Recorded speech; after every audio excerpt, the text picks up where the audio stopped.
You guys, two days off. How do you respond from this? This is just another blown 20-point lead. Exactly your worst nightmare. How do you come back from this?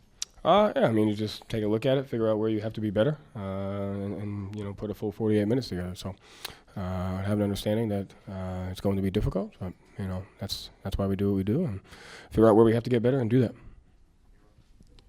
Joe, what was the thought process with not calling timeout there with 12 seconds left?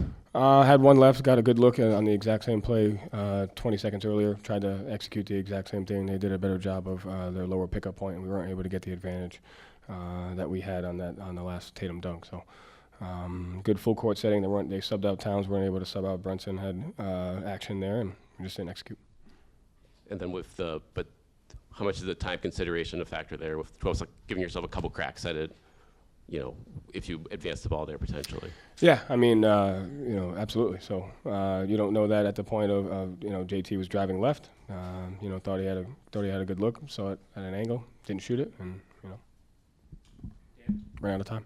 Joe, just from an emotional standpoint, just how stunning is this for your team? You've come back from a lot of different things over the course of the past couple of years, but kind of where's your mindset at right now after certainly a stunning one? Figure out where we have to be better, watch film tomorrow as a team, and move on to the next game.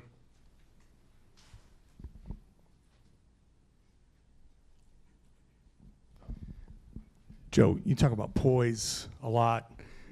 It's 2 straight fourth quarters at home that you guys haven't been able to execute down the stretch. What has gone into that? I'd say it's probably 60-40. I thought we executed and got some really good looks that we missed, and then I thought we had some live ball turnovers, just making the wrong read in that. So I'd say it's about 60-40, where when we got some open looks, we got to make them, and then we got to do a better job executing, especially not having live ball turnovers. And I know this is a lot of hindsight here, but last season you guys found a lot of ways to win close games, and then in the playoffs you did the same. This year, when you had the rough patch, you were finding a lot of ways to lose these tough games, and that habit, for lack of a better word, seems to be coming back. Do you see a correlation there? Was there something from earlier this season where you weren't finishing games off like this that's coming back to bite you now? I think regardless of what time of the year it is, if you don't, when you get the shot, if you don't execute it, and when you have live ball turnovers, you make the necessary plays to be able to win. It puts pressure, and you're playing against a really good offensive team that can generate the same type of shots. And I thought they made them, and we didn't tonight. And you can't turn it over in those situations either. What have they done to force Jason into a couple of inefficient games here, and what does he need to do to combat the way they're defending him? I think game one wasn't inefficient, as I thought he just missed some really good looks. I thought today he passed up some ones that he was able to take, and so their switchability, their ability to impact shifts, definitely impacted him tonight. So I thought he missed some easy layups in the beginning of the game. I thought he missed a couple there in the third quarter, but they do a good. OG Anunoby's a good individual defender, and they have good shifts and help behind. Sure, went behind Hack and Mitch to put them into the bonus, and then they just simply pulled him out and put Anunoby in. He's a plus 21, and he's really effective for them. And that's something that we need to do. We need to do a better job in those minutes. Is be more effective when he's on the floor. So plus 19, sorry. So it's just kind of basically getting him off the floor. Like that was the.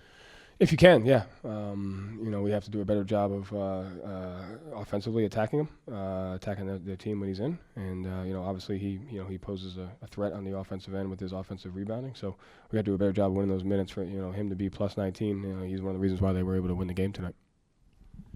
Similar to that, Joe, do you look at the result there, kind of what follows that, and take that into account, or do you generally kind of feel like that's the right approach in that situation is to get him off the floor and foul him there?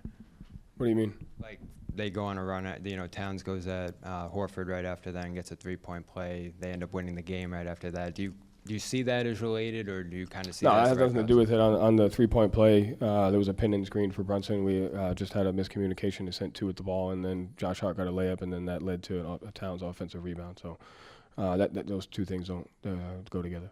So you're good with the decision to foul Mitch there? Yeah. He's a plus 19. All their starters were in the negative. Joe, you stay even killed after losses. Like, it's just on to the next. But at the same time, like, no one likes losing. Is there any part of it that, like, can use that frustration or the anger after a loss to, like, go into the preparation of the next game? Or is it a completely, like, clean slate after a game like I mean, you're down 2-0 heading on the road, so you have an understanding of your environment, what you're up against. There's also obviously a lot of things that we're doing well, but then there's things that we need to be extremely better at in those situations. So, obviously you have an understanding of the environment. You're down 0-2, so we got to get on the road and we got to find a way to win. Joe, you mentioned that Jason was passing up some shots early on. Did you feel like the 63s from game one, maybe kind of they overcorrected a little bit? And did you feel like anything about the 20-point lead with 4 minutes to play, like there was a little bit of that looming memory that that lead was blown in game one? Like, did you feel like there was any impact? I don't think so. No, I think he just tries to make the right play or the right read on each and every possession.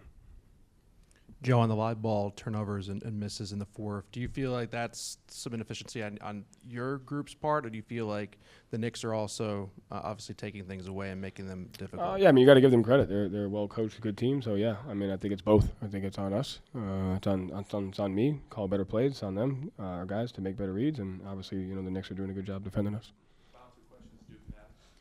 Joe, the fact that you guys were so terrific on the road this year, and after these 2 losses, only the 3rd time this year you've lost 2 in a row.